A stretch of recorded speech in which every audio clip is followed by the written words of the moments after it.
Welcome to this GamesBeat Summit Fireside Chat with Richard Lemarchand, where we'll be talking about crunch, which is something we try not to do in this industry, but I feel we also try not to talk about very much.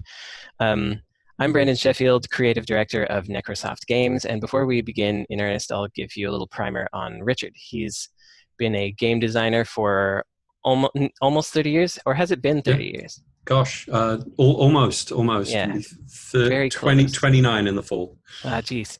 As a lead on games like the first three Uncharted's, Jak and Daxter, Legacy of Kain series, among other things. My personal favorite is his work on Tinhead on the Sega Genesis in 1993, just because I'm one of those people that always likes a band's first album. Thanks, Brandon. Anyway, he's now teaching the next generation of game developers at USC, where he's an associate professor with the Games Program, and he's currently finishing up a book about crunch. That's correct? Well, it's about game design and production and the way in which they're inexorably intertwined. But one of its stealthy goals is to help us get a handle on issues like crunch. Right. So peripheral to crunch, I guess, which is what made it appropriate for this conversation that we're having today. So, crunch is rarely something that we plan. It's something we kind of fall into. So how do you educate? Well, I guess some people plan it, but they shouldn't.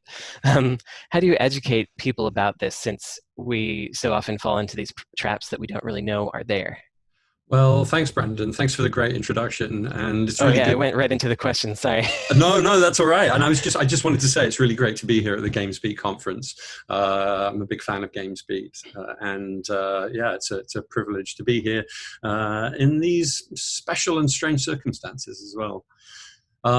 It's a good question. Of course, this is something that I've been thinking about for a really long time now, and I feel like it is something that we often have avoided talking about in the down the years. I think it's important to try and get a handle on crunch from both an ethical and a business perspective. The ethical issues here are to the fore. There's something exploitative, I think, in many cases about crunch. Perhaps, especially when we consider that for many people in the game industry, they might be on a salary, so perhaps they won't get overtime for the extra hours that they do. And in our industry as well, there are fewer people, I feel like, who are above the line. Who stand to become independently wealthy from the creative work they do. So, but the ethical issues aside, I think that something that is really good for helping us take crunch seriously is the business impact that it has. For me, there's a big difference between hard work and crunch, and I really like hard work. I've been kind of a striver all my life since school, and I think that all of us would agree that you usually can't make something that's truly excellent without some additional effort. We all recognize that hard work is valuable and important. The problem comes when that hard work hurts us, when it hurts us as individuals, when it hurts the people that we work with, and when it hurts our organizations, whether they're our teams or our studios, even when it hurts our business partners, maybe the publishers that we're working for. So I do think that there's this other imperative for us to try and get a handle on the issue, because hard work is only really valuable when it's sustainable, when we can keep doing it from week to week, from month to month, from year to year, down the course of our careers, so that we don't leave the industry taking with us all of our hard-won wisdom and knowledge. Now, as for the issue of how to address crunch, I don't think there's any one magic bullet, and I actually don't think we can ever really banish the problem. It's like all of the world's, thorny problems.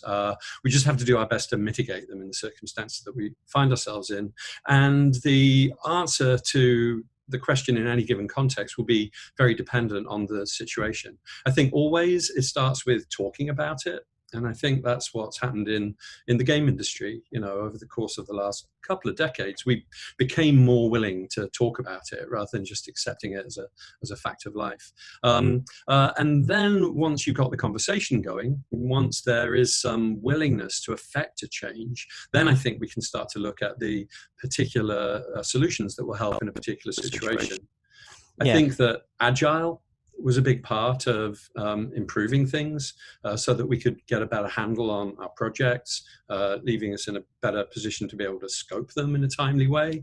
Of course, Mark Cerny was one of my main mentors during my time at Naughty Dog, and I'm a big fan of Cerny method, in particular the way that it asks us to approach pre-production in a certain way so that we go into full production with a solid plan for a project that is realistically creatable.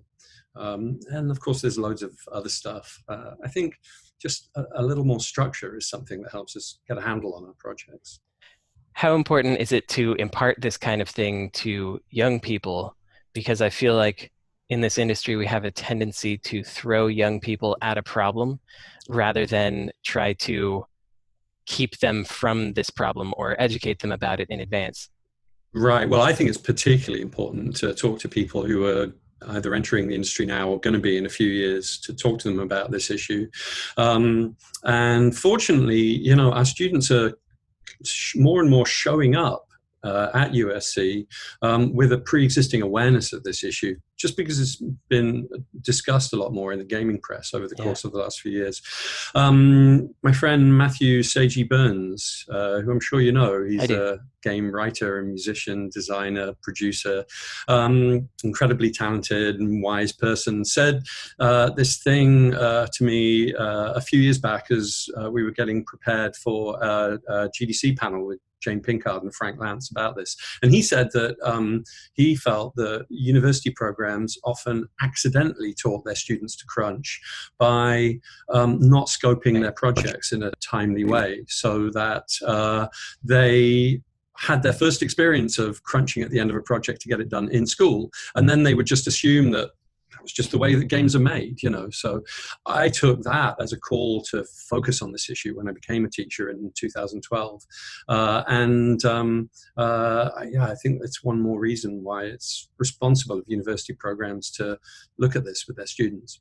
Yeah, I do feel like in a way it leads you to the path of, for me, when I know that I need to get things done on time, but I also know that I'm getting diminishing returns on my work, I do feel like to some extent that starts with, school deadlines that are not created around, they're not created around the student's life, they're created around the program. Sure. And in a way that's analogous to how game development works, because, you have this end goal, but that's not created specifically with the lives of those people in mind. Right.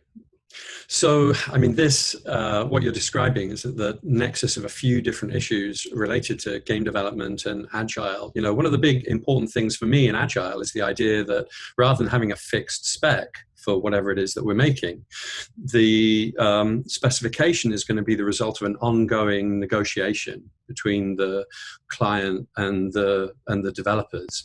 And I think that we have started to see changes around that in the game industry too, where publishers are increasingly understanding that it's better to have a slightly smaller, highly polished, very well designed game than it is to have a big broken game. And so I tell my students about this as well. I tell them that, most everything in our adult lives is a negotiation, or maybe should be. If they are feeling the pinch, then they should communicate with me about it, maybe because they have a load of exams arising on the same day. I want to model that same kind of collaborative attitude to the work that my students are doing in my classes, that they should then go on and model in the workplace. That doesn't mean I'm a soft touch as a professor. It doesn't mean I ever let assignments slide, but it does mean that I'm open and sensitive to my students' needs, and I'm usually pretty ready with a milestone extension of 3 days to a week in order to make their lives more livable.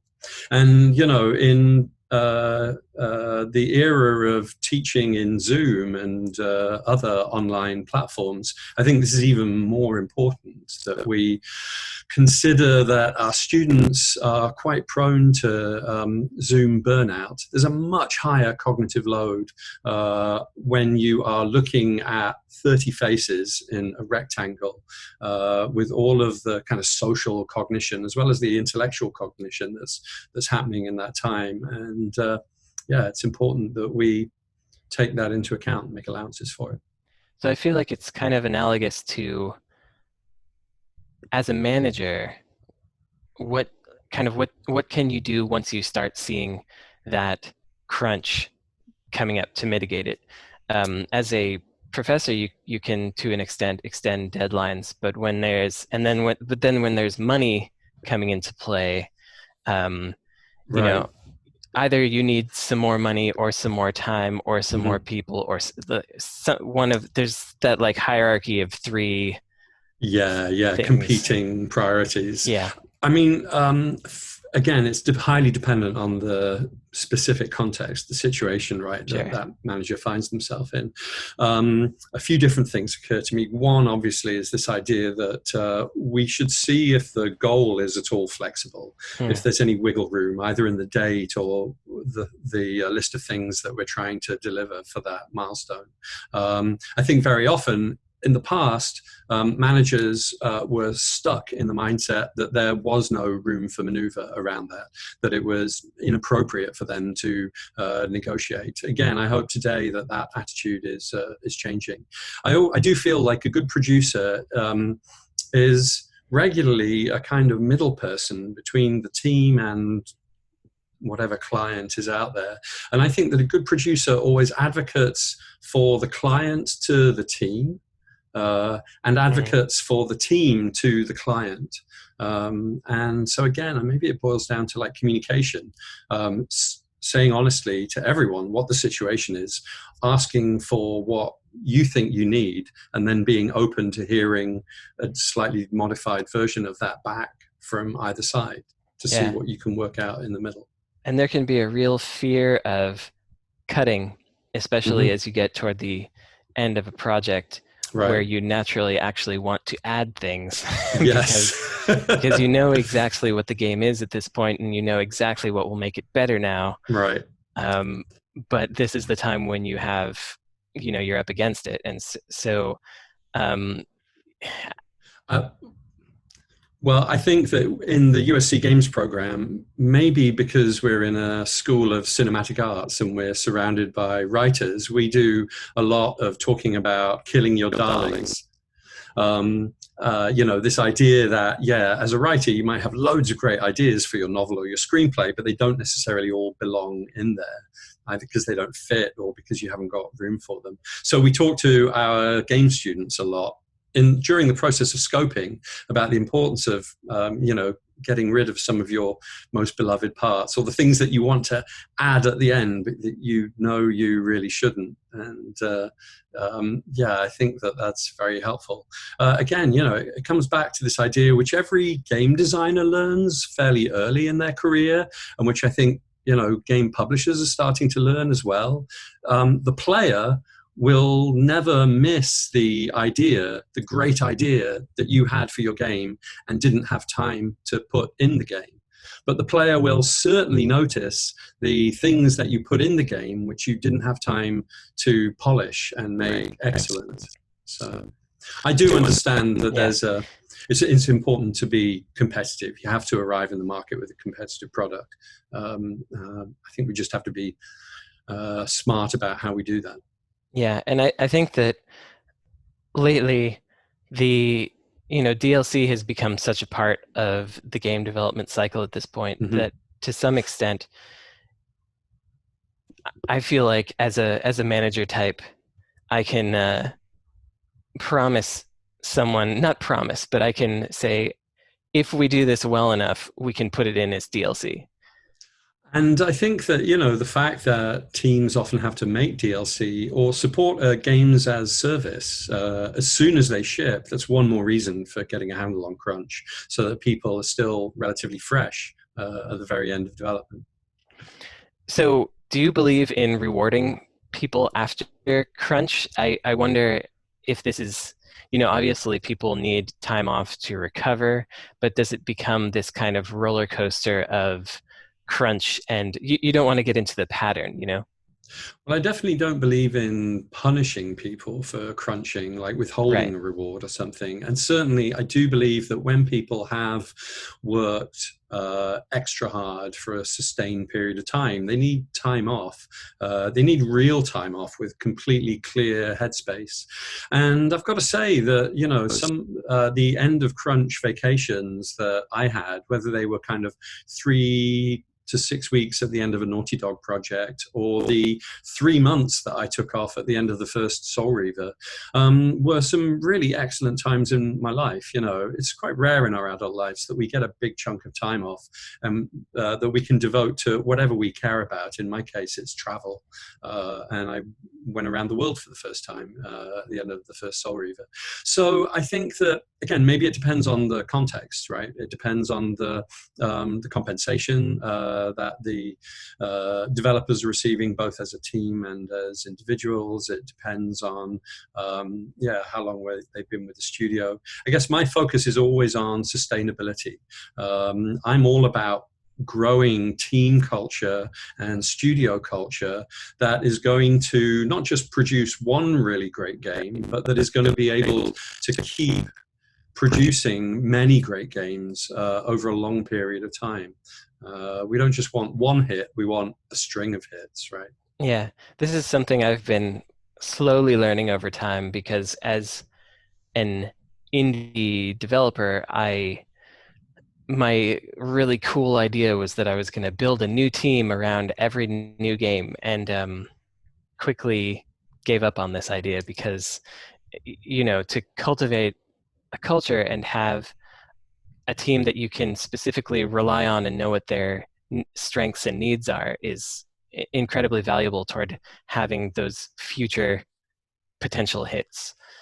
Well, and I think that you can take solace in the fact that, a team is not a fixed thing. It's a dynamic process. There's a sense of you never step in the same river twice with a game development team, right? It's always changing. It should always be changing because no two games are really the same in the way that you're thinking of.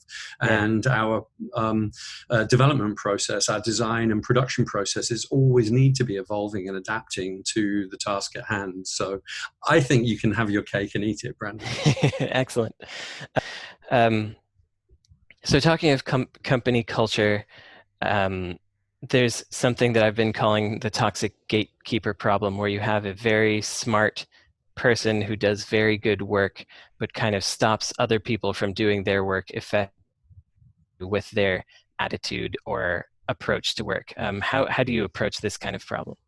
So, I think I'm quite lucky in that I haven't had too much direct encounter of this, but I think every professor encounters a student who doesn't collaborate well. And certainly, I've heard plenty of stories about people who are very high performing in terms of their individual contribution to the work, but who are not good collaborators, who are, toxic to some degree, who yell at their colleagues. And I think that, this is such a long-standing problem, not just in games and the movie industry, but in the tech industry, that we've actually been discussing it for quite a while. Reed Hastings, the CEO of Netflix, is famous for saying that we shouldn't tolerate brilliant jerks.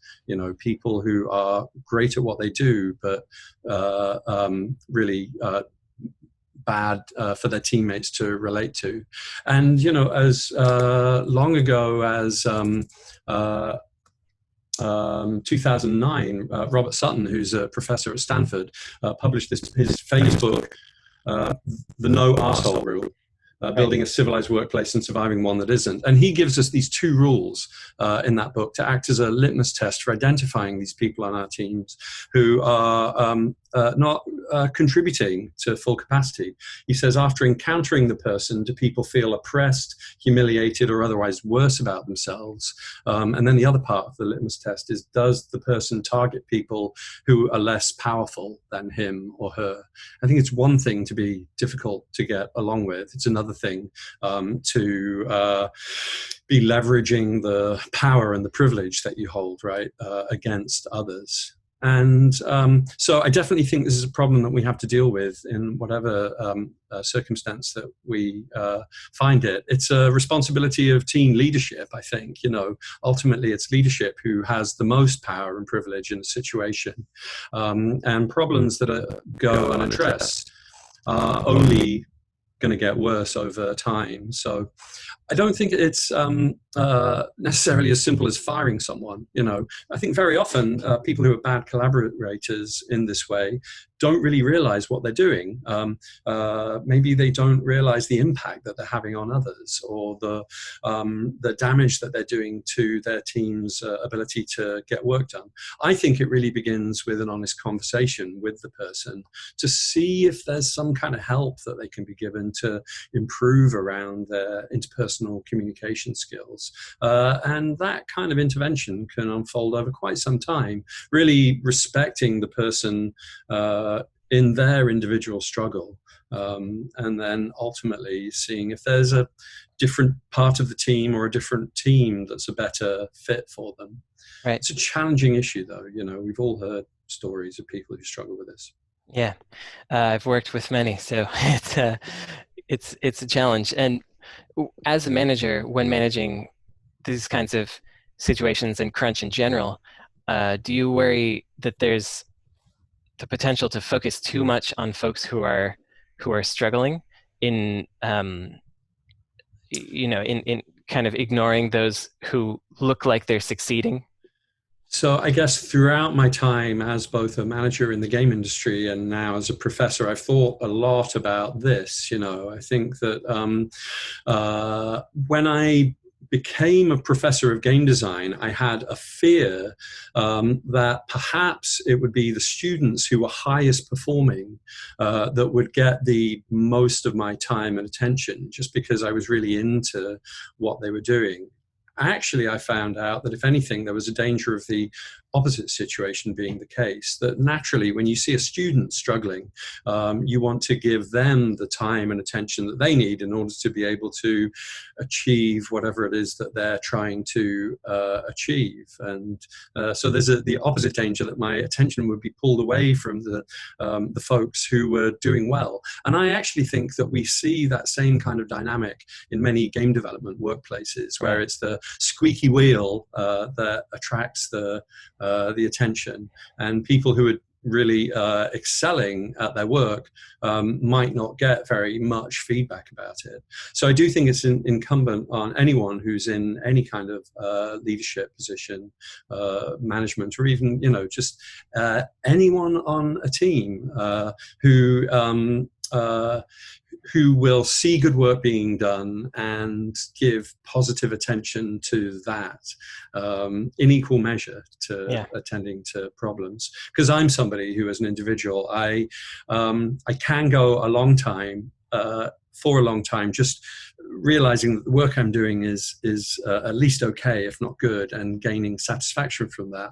But we're all most of us are social creatures, and we do thrive, I think, when we get some affirmation about what we're doing. Yeah. So to answer your question, it's we have to make sure that we're being equitable in the way that we disperse our attention. We need to, I was telling my students the other day, Amy Hennig, I think, was the first person I knew who drew the analogy that running a game development team is a bit like that old vaudeville act where there are a load of plates spinning on bamboo poles, and you have to keep wiggling each of the poles so that the plates don't fall off. And there's a lot of plates, right, to keep attending to. I think that principle's in operation here. Definitely. So it seems like it's going to be difficult for us to completely eradicate crunch from the industry. I just wonder, how do you think our relationship with it is going to evolve as we talk about it more? And we may not get it out of the culture, but we may get enjoying it out of the culture or something like that. Right, and enjoying it. It's interesting that you should say that. I do think that a lot of people crunch voluntarily because Yeah. they just love making games so much, right? So I do think that we are addressing the problem by talking about it, by committing to trying to improve situation, and then by looking at the specific techniques that we have at hand to mitigate the problem, to try and deal with it. Whether that is, better list keeping activities, better task tracking tools, better time estimating methods, like the use of burn down charts, for example, like to give us this ready reckoning sense of whether we're likely to hit the next milestone or not. In my book, I talk about, the successive project phases that I think it's wise to use, because in part, crunch is a problem of our decision-making faculties. We make some decisions too early and others too late. But if we simply have 4 phases of ideation, pre-production, full production, and post-production, then we can kind of more easily lock in the right decisions at the right time and therefore get our scope under control. So, of course, the specific answers will be entirely dependent on the specific development context, the size of the team, the structure of the team, what platform they're developing for, what business model they're developing under, what monetization model they're going to be using. But I do feel like as a community of industry folks and professors, we're now really starting to build up a good library of techniques that folks in the industry can use and which our students will carry into industry. Yeah, I have to say I'm particularly interested in reading this book just for my own, personal growth on this subject, because it's something I've been thinking about and dealing with a lot recently. So, well, thanks very much. And I'm very happy to give GamesBeat a scoop. I'm excited for the first time to be able to publicly announce my book, which is provisionally titled A Playful Production Process for Game Designers and Everyone, will be published by the MIT Press in the fall of 2021. Great.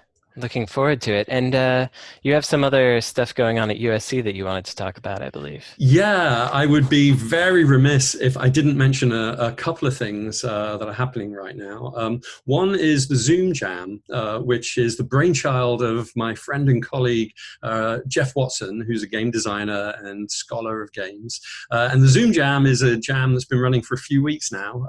You can find it at zoomjam.org, and it is a game jam for games to be played on Zoom. And there are all kinds of wonderful games that have already been submitted. In the interest of full divulgence, I'm honored to be a judge for the Zoom Jam. So entries are open for a few more days, I think until April 24th. So if you find yourself with a little bit of downtime, I know that we're all ironically even busier in many cases as we work online, but consider throwing a game into Zoom Jam.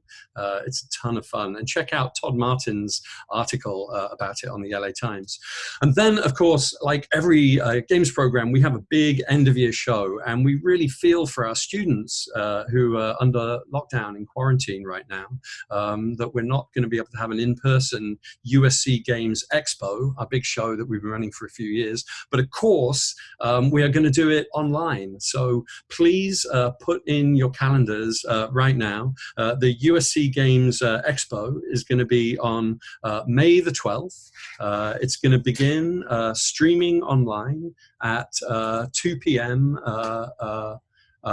Pacific Standard Time, and you can find us at uscgamesexpo.com. So I hope that we will see you all online. Great. Thanks very much, Richard. And we'll be talking to you in the kind of wrap-up room offline chat that happens after this. So yeah, thank you so much for having me today, Brandon. It's been a great privilege, and yeah, we'll look forward to chatting to it with everyone in the breakout room. Presumably there'll be a link like right here. Yeah, there should be a link somewhere. All right. Thanks very much. Thanks.